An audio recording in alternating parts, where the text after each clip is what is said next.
Welcome back to Marketing Connected. I'm your host, Karen Wall, and this is Women Who Lead, a series where we sit down and get personal with female leaders of the marketing, advertising, and communications industry across the region, in conjunction with International Women's Day 2026. We have in the studio with us today Iris Khan, Marketing Director at L'Occitane Hong Kong and Macau. Iris has over 13 years of experience in beauty and FMCG industry like L'Oreal and Unilever. Currently at L'Occitane, she is tasked at leading the team to drive overall brand marketing strategies with elevating consumer experience in retail industry. So without further ado, let's welcome Iris. Pleasure having you on the show. Hello everyone, happy to be here. Thank you for being our second guest of our Hong Kong version of Marketing Connected. Pleasure having you on the show too. And let's start from the very beginning. What was the first job you ever had, even when you were a teenager with a part-time role? To think about this, it's like starting my journey is even in a sales retail part-time in the store level. So I think the experience is really interesting because as you can imagine, become the salesman at the store line and we face-to-face each of the consumer. We have a lot of connection and also interaction. And it shapes me to think about, okay, customer is not just about number or the transaction, but it's really human being. So we connect with them. They have different kind of characteristics. They have different responses. And somehow they may have their own struggle as well.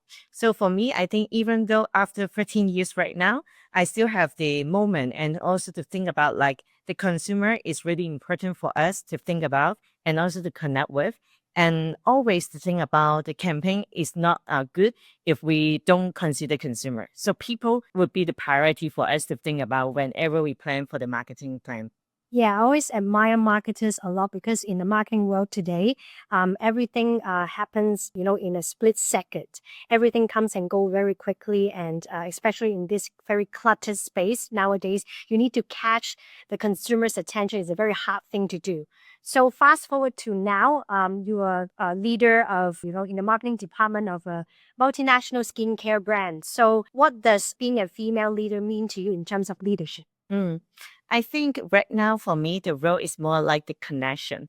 So the connection means like from the global brand to connect with the local market and consumer, and from the consumer retail level landscape to the online exposure and also like all the touch point we connect together to be really holistic, consistent image to engage with our consumer in different touch point. But also very importantly is about the connection between the teams.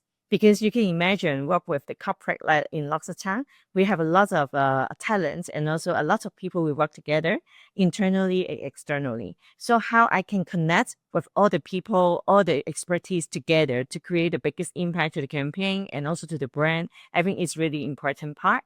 But not just about the connection. I think one of the point for me is also about enablement. I see myself as an enabler. So when I work with my team, my key job and also the key priority is to how to enable each of them to deliver the best. So they can have their own ownership and also they can have their own contribution to make the things better together. So I think enablement and empowerment to the team is also crucial for my role as well. I think from my understanding, you oversee the Hong Kong and Macau markets, marketing strategies. So do you have to be consistent with other markets as well across the globe? Because, L'Occitane is a multinational skincare brand and you may have to be very consistent in terms of your brand message. Exactly. Because as you can imagine for the brand, especially right now, consumer can absorb all the brand's image or the information across different platforms. So they can either see your brand in the store level, they can experience from the beauty hall service, or even in online, they can browse around the website all over the world. So I think it is very important for us to think about one brand, one voice, so that we can consistently to engage our customer. No matter they are in the local markets like Hong Kong or even Macau, or even when they travel abroad to Europe or like other Asia market, they can see the same brand with the same value. And when we think about this, I think the crucial point is we deliver the same image, but then also we connect the local market deeply. So we can create a local connection with our consumer, not just from a pretty broad brand point of view, but then we create a connection and relationship with our consumer in a different way. So for example, in Hong Kong, I think the consumer are really digital savvy and also they really have a lot of exposure to many, many brands. So we are really demanding, especially we have a lot of choices to choose. So for me, I think as a marketer or even for consumer, we always think about how to create a unique connection and also experience and engagement to the consumer. So it is really crucial for us to think about how to make the brand consistently deliver, but at the same time to build a unique, personalized, and intuitive relationship with them. So to build a long-term and also sustainable relationship with us. Yeah, I think the emotional connection with your local audience is also very important. But across different markets of the brand, I'm sure that your target audience must be very different in terms of their culture, their dynamics, and their age and their lifestyle, right? So, how would you describe as a female leader? Would it be complicated or difficult for you to understand, when it comes to understanding different target audiences' lifestyle? Exactly. I think one of the point is to be always open-minded, always curious, and also think about how to create a connection all over the world and in different market needs. For example, because I think for some marketers, maybe they will think about like 10 years ago, I used this kind of campaign method to think about how to formulate the idea or formulate the strategy, but it won't work to put today. So we always need to evolve, but how we can evolve with efficiency is about like to be connected, be real life, and also lively to understand the consumer needs right now. So I think stay curious is really important so that we can keep learning and also keep observing different kind of trends, no matter in different markets or different age target audience group, or even we think about the customer is not just defined with age or female or sex, etc., but it is more like the lifestyle they convey, what kind of story and also content they are getting inspired. I think it's really important because I think especially in the beauty market, you can imagine it's really challenging because there are lots of brands, a lot of competitors, but at the same time, a lot of exciting products coming around. So for us, I think the crucial part is not pushing them to become one model or one best thing they need to be. But right now it's about to inspire them to be the best of themselves and to empower them to equip themselves to be the best of themselves. So it's more personalized, but then it's more empowered for our consumer to think about they have their own best in their own life. So what our mission is to bring the support to them and also bring the content, storytelling to engage and throughout the whole journey to be partner with them. Yeah, I think cultural sensitivity is also very important to make everybody be comfortable in their own skin because everyone has their own definition of what beauty is. So, coming back to this year's IWD theme, Give to Gain is centers on mutual support. So, do you have any experience you can share where mentorship fundamentally shaped your understanding of leadership or brand storytelling? Definitely. I think gift to gain is really meaningful topic that we think about. And when I think about the mentorship, I do have a advice gift from my ex manager, who gave me a sentence like, he told me the most important thing in my life is to become mental balance, 心理平衡. I think this four words is really impactful to me right now. But at that time, I think it's quite extra or even funny because I was really strive for the performance, the results, and also really a hardworking people to really work quite a lot on the impact, etc. But then when he told me about the mental balance, right now I think it's really important for me to make every decision because it's about like to be stable, to be consistent, to create a long-term impact. As you can imagine, like in the beauty industry, it's really fast moving. It's changed a lot. If we react every high and low, we will lose our clarity. So I think to become the mental balance is not just about a personal decision, but also impacting the decision we make for our brand, our team, or even our business. So I think right now with the mental balance as a really core value we need to strive for, I would think about not just about the short-term result, but in a long-term way, how to be sustainable and how to balance every time when we make the decision, we can also think about how it could create the impact in a long-term way. I'm so glad you have such a good mentor because personal well-being is very important, especially in today's working landscape because everybody prioritizes their personal well-being, be it physical or mental. So I think, having a job is part of our lives, but of course we still need to take care of our own health and also mental well-being.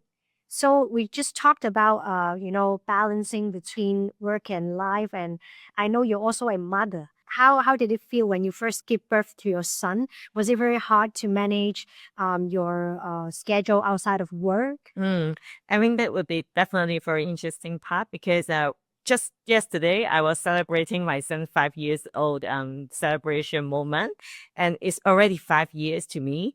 And I think being motherhood is one of the best journey I had in my whole life, and I would say this led me to think much more deeply about how I can interact with every people.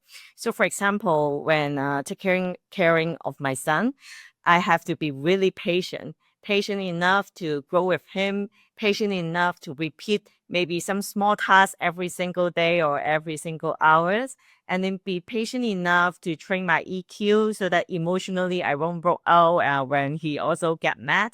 So I think this kind of thing to shape me a lot in terms of like to be a patient, but also a caring and also to people conscious person. And at the same time, I think this motherhood also let me know about the patience I have towards my son is actually different versus the patient I use in with my team.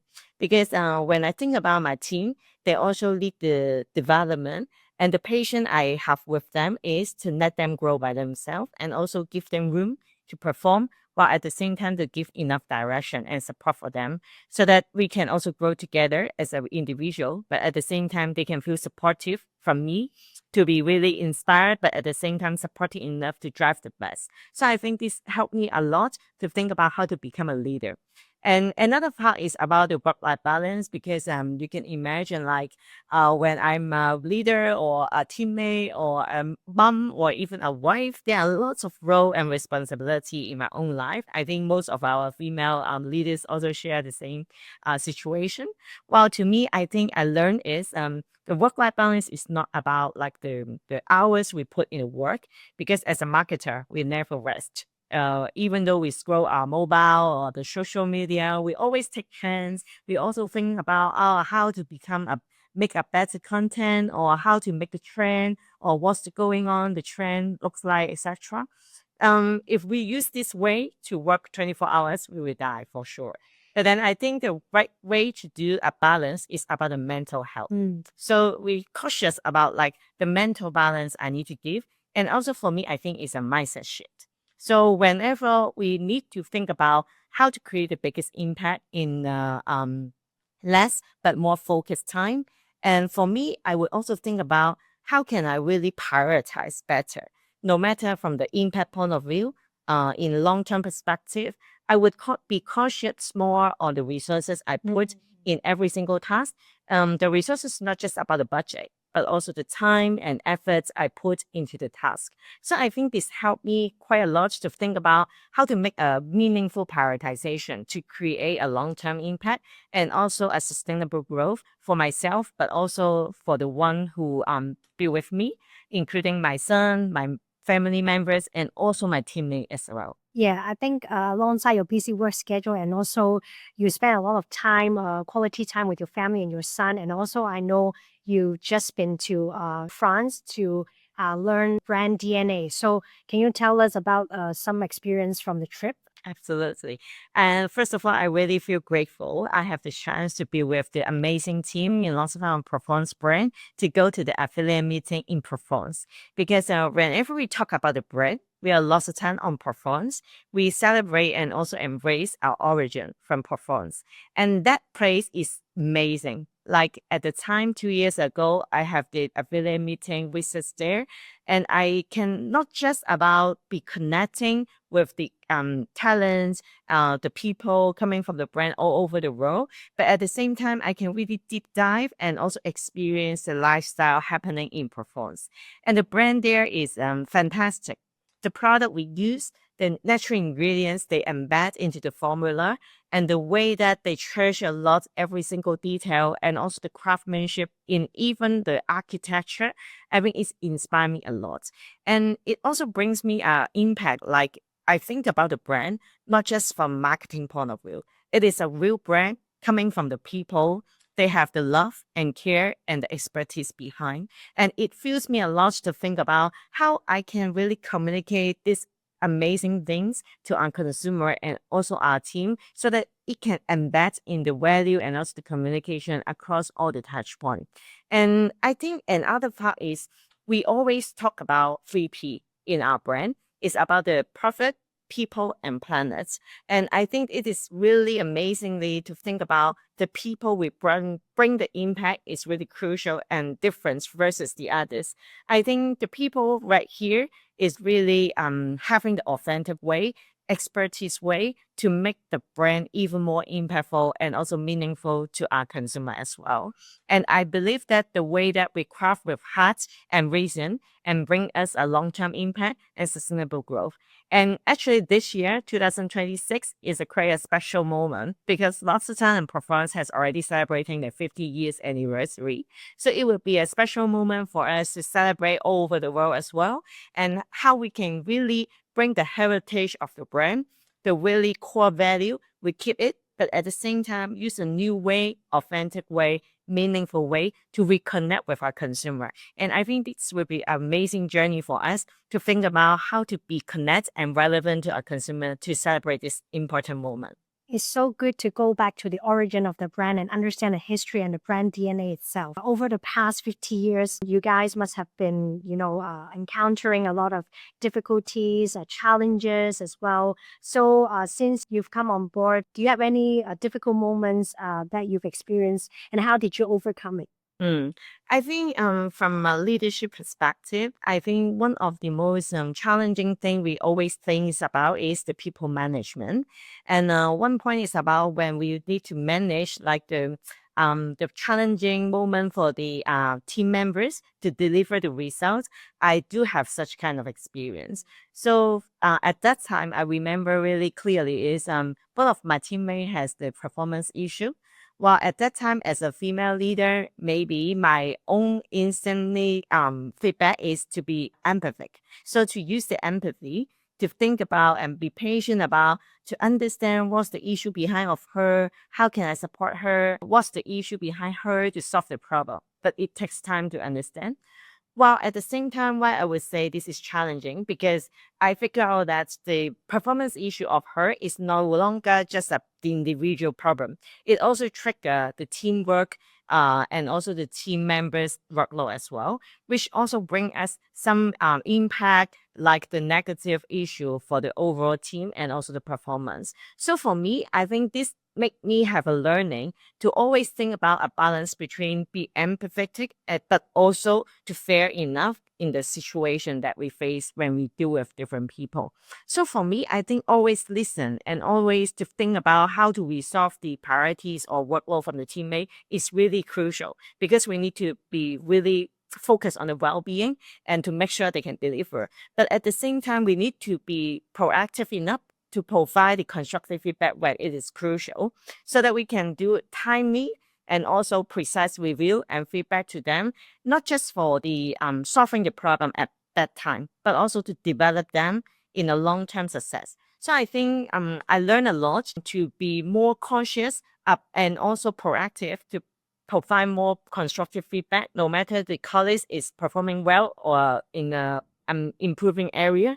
So this helped me to shape a lot of the leadership style, but also the help for the team to grow by themselves. Absolutely. I think it's not surprising for leaders to show their empathy towards some colleagues or teammates that are facing some issues or mental, issues or problems. But I think being impartial and also fair is also very important when it comes to professional work. What is your one piece of advice to the leaders, especially female leaders out there, when they face similar situation? Mm, I think we have to be always focused on the people and also to think about the point of view from different stakeholders to balance and to find out the win-win situation. Because when we always work with each other, we are building trust. And trust is not built in one go. It is a long-term journey to think about how to build up the partnership and also a trustworthy environment so that we can contribute together. So whenever we work with team, no matter it's from our own subordinate or the stakeholders in other team, I think the first part we have to be really cautious and also focus is to be really people oriented, to think about the objective behind and also to figure out the win-win situation so that we can become sharing a common goal and also to stick with together and to figure out different kind of solution to settle each of the issues. Very insightful tips. And finally, for the women in our audience who are passionate about building their own brand, what is that one actionable step they can take to develop the strategic vision and authentic voice needed to lead in the creative industry? I think first of all, don't think about our own brand or product. Think about the consumer and the target audience. Whenever we start from the audience and consumer, we understand their difficulties, their needs, and also their worries. And then we figure out how to solve their problem and be connect with them. I think it's really crucial for us to refine our strategy and also the content as well. And forever we start with the consumer-oriented approach, it helps us to think about how to improve and also get more relevant to them as well. So stay people-focused and always think about how to become better person to be with them. Yeah, being people-centric and consumer-centric is definitely important. Thank you for the sharing today. And on that note, thank you again for being a part of this episode of Women Who Lead Iris. And to the listeners out there, fear not, although this interview with Iris Khan from L'Occitane is over, we've got loads of other episodes you can catch on our Marketing Connected channel and YouTube. Be sure to follow us on Marketing Interactive social media pages on Telegram, Instagram, and LinkedIn to get alerts on new podcast episodes. Once again, thank you for tuning into Marketing Connected, brought to you by Marketing Interactive. Goodbye.